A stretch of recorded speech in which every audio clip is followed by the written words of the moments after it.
오늘도 참으로 좋은 날, 복된 날이 시작되었습니다. 이 새날 하나님이 주신 말씀으로 또 하루를 활기차게 열어갈 수 있기를 바랍니다. 사도신경으로 신앙 고백하심으로 수요일 아침 예배를 시작합니다. 나는 전능하신 아버지 하나님, 천지의 창조주를 믿습니다.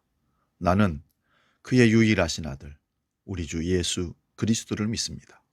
그는 성령으로 잉태되어 동정녀 마리아에게서 나시고 본디오 빌라도에게 고난을 받아 십자가에 못 박혀 죽으시고 장사된 지 사흘 만에 죽은 자 가운데서 다시 살아나셨으며 하늘에 오르시어 전능하신 아버지 하나님 우편에 앉아 계시다가 거기로부터 살아있는 자와 죽은 자를 심판하러 오십니다.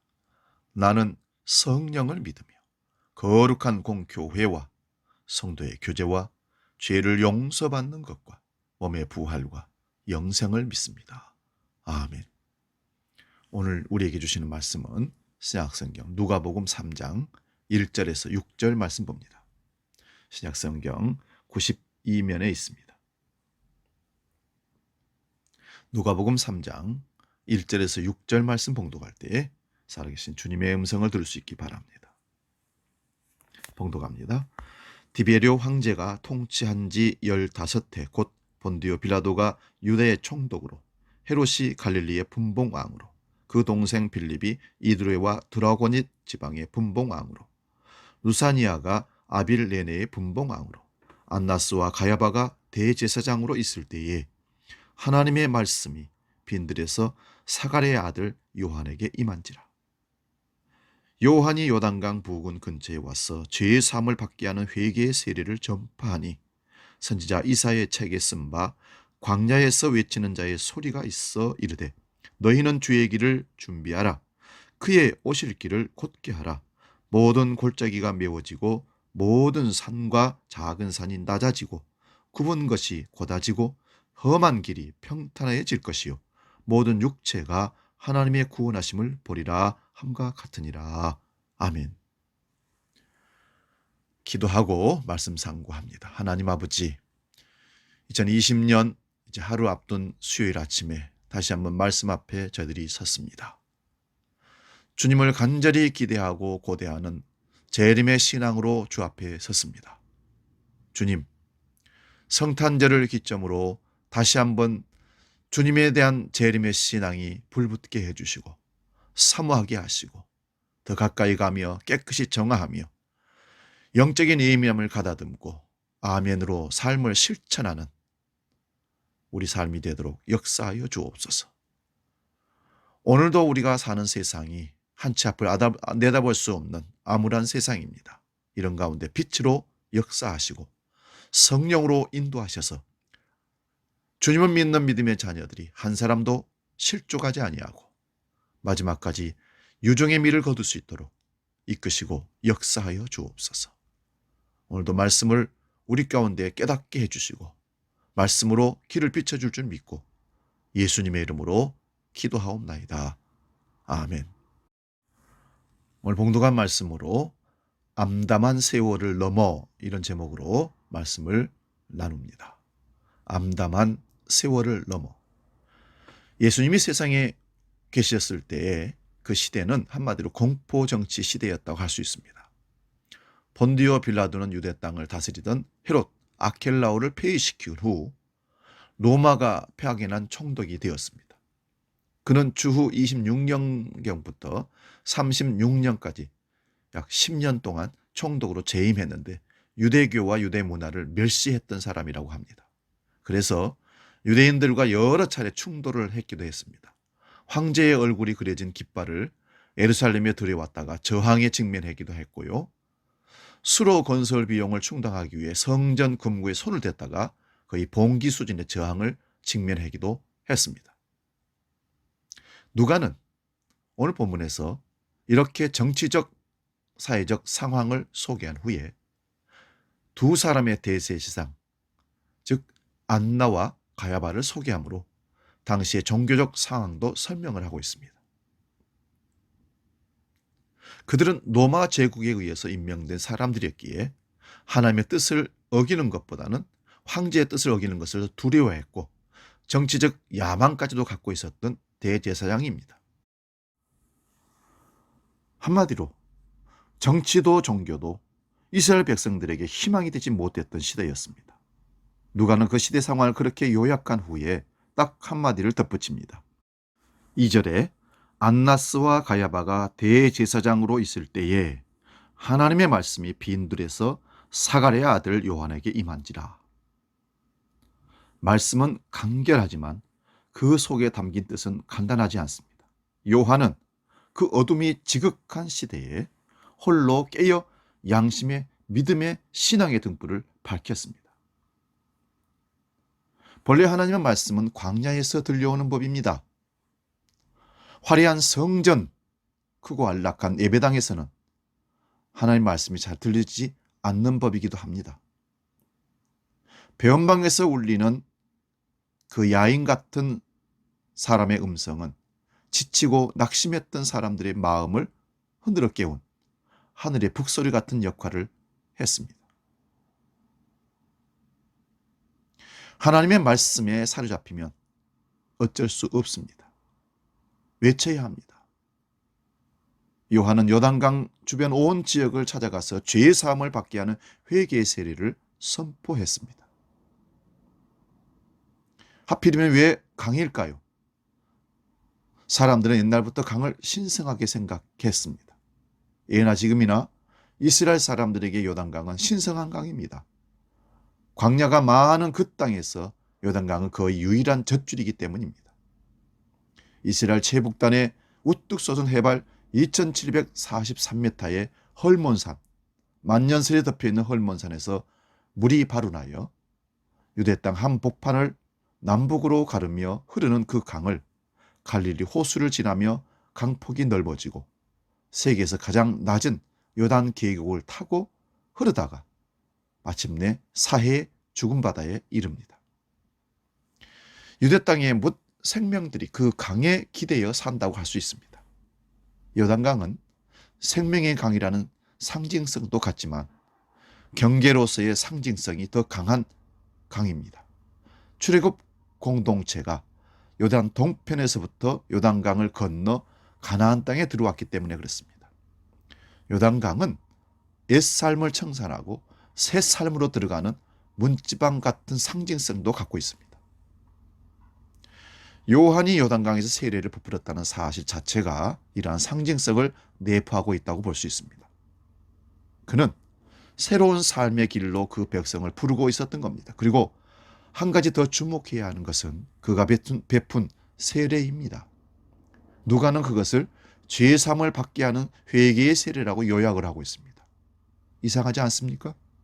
죄를 용서받기 위해서는 성전에 나아가 제물을 바쳐야 합니다. 그런데 당시의 상식 그 이상을 뛰어넘는 얘기를 하고 있습니다. 죄사함을 받는 다른 길이 있다는 것을 요한이 얘기하고 있는 겁니다. 성경은 그렇다고 말씀합니다. 요한의 세례는 백성들에게 희망이 되지 못하는 성전 체제, 제사 체제, 그런 가운데 오히려 사람들을 여러 가지 종교적인 의무와 두려움 속에 묶어두었던 성전 체제에 대한 부정을 요한이 몸으로 보여주고 있는 것입니다. 예수님께서 나중에 강도의 소굴이라고 했던 그 자체를 성전을 통째로해서 선언하고 예수님이 무너질 것이라고 말씀했던 겁니다. 저는 이 말씀을 대할 때마다 두려움도 있고 숨이 막히는 그런 느낌도 갖는 경우가 있습니다. 오늘의 우리 교회의 운명도, 한국 교회의 운명도 다를 바 없을 거라는 불안감, 예감이랄까요? 요한은 성전이나 대제사장이 아니라 새로워지고 싶다는 마음의 신앙의 열망이 죄를 씻어준다고 선포했던 것입니다.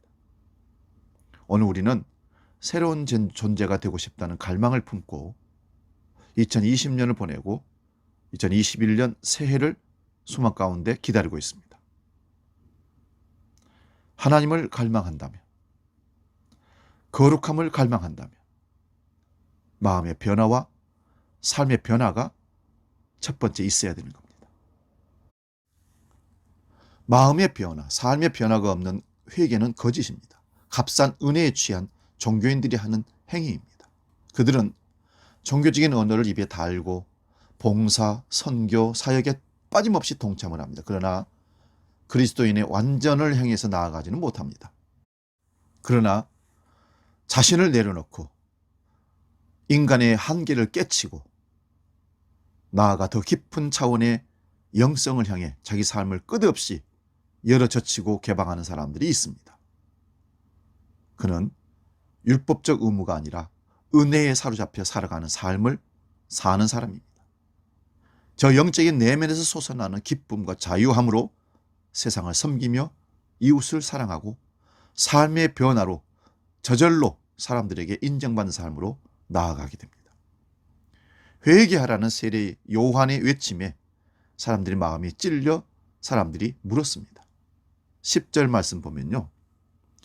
무리가 물어 이르되 그러면 우리가 무엇을 하리이까? 요한의 대답은 간단합니다.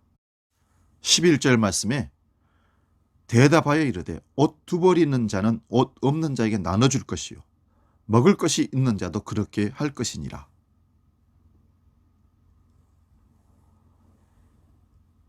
이렇게 할 수만 있다면 세상에는 전쟁이 더 없을 겁니다. 사실 전쟁의 근원은 가난과 기근 아니겠습니까? 세례 요한은 이어서 12절부터 14절까지 두 부리에게도 말을 합니다. 두 부리는 세리들과 군인들이라는 겁니다. 12절부터 14절 제가 읽어보겠습니다. 세리들도 세례를 받고자 하여 와서 이르되 선생이여 우리는 무엇을 하리이까 하며 이르되 부가 된 것 외에는 거두지 말라. 세금을 너무 많이 걷지 말라. 그런 얘기입니다. 그리고 14절에 군인들도 물어 이르되 우리는 무엇을 하리이까 하며 이르되 사람에게서 강탈하지 말며 거짓으로 고발하지 말고 받는 급료를 족한 줄로 알라 하니라. 자기들의 힘과 지위를 위하여 입속을 차리지 말라는 것입니다. 지킬 것을 지키며 사는 게 여러분 회개의 삶입니다. 우리는 요한의 말을 각자의 상황에 맞춰 얼마든지 더 세상에 살면서 확장해 나갈 수 있습니다. 우리는 어떻게 사는 것이 하나님의 마음에 합당한 것인지를 잘 압니다. 신명기 30장은 하나님의 명령은 하늘 위에 있는 것도 아니고 바다 건너에 있는 것도 아니라고 말합니다. 또 그것은 실천하기 어려운 것도 아니고 능력이 미치지 못하는 것도 아니라고 합니다. 그것은 우리 입에 있고 우리 마음에 있다고 합니다. 알면 실천해야 하지 않습니까? 하나님의 은혜로 마음의 변화를 경험하면 삶이 달라집니다. 하지만 삶의 방식을 바꾸어 살다 보면 마음이 변화되기도 합니다. 하나님의 은혜의 방법은 다양합니다. 어떤 방식이 되었건 우리 삶 가운데 재림을 기다리는 우리 믿음 가운데 참여하는 기회로 삶을 고쳐 쓰는 거룩의 삶으로 하나님이 기뻐하시는 삶으로 살아낼 수 있기를 축원드립니다. 세례 요한은 이사야 선지자의 예언을 성취하는 것을 자신의 사명으로 삼았습니다. 그는 주님의 길을 예비하고 그의 길을 곧게 하라고 외치는 광야의 소리가 되기로 작정했던 겁니다. 물론 이사야 선지자가 한 예언은 바벨론 포로 생활이 끝날 즈음을 시대의 배경으로 삼고 있습니다. 포로 생활을 마치고 백성들이 귀환할 때 어려움이 없도록 길을 닦으라는 하늘의 소리를 이 사람들은 들었던 것입니다. 사람과 사람 사이에 난 깊은 불신과 분열의 골짜기를 메워 화해와 상생의 삶을 가능케 하고 스스로 높은 채하며 거들먹거리는 교만한 자들을 낮추어 겸손하게 만들고 저마다 자기 좋을 대로 살던 삶에서 벗어나 모두가 함께 지향해야 할 목표 그리스도 하나님께서 원하시는 삶을 살아가도록 하고 가난하고 천대받고 억눌리고 약한 자들을 같이 존중하며 함께 살아가는 평탄한 세상을 만드는 것을 재림 전에 우리가 해야 할 일이라고 하나님께서는 말씀하시고 재림을 갈망한다면 예수님처럼 세례 요한이 예수님이 오실 길을 준비했던 것처럼 살아라. 길을 준비하는 삶을 살라고 명령합니다. 사랑하는 여러분, 2020년 지나가는데 2021년에 더 주님의 재림의 길을 닦는 참된 신앙의 삶을 살아내는 저와 여러분 되실 수 있기를 축원드립니다. 어쩌면 이것이 진정한 참이요 신앙 생활입니다. 나약하고 안일한 삶에서 벗어나야 합니다. 지금 우리들을 향해 오고 계시는 주님은 우리가 주님의 손과 발이 되어 주님의 일을 감당하는 사람을 찾고 계신 것 같습니다. 우리가 기꺼이 주님 손이, 주님 발이 되어 사용되는 도구가 될 수 있기를 바랍니다. 그러면 이 세상은 암울한 암담한 세월을 넘어 소망의 새해를 우리에게 가져다 줄 것입니다. 기도하겠습니다. 하나님, 오늘도 암담한 세월을 넘어 소망의 주님을 기다리는 신앙으로 2020년을 마감하고 새해를 맞이하라 말씀을 주셨습니다.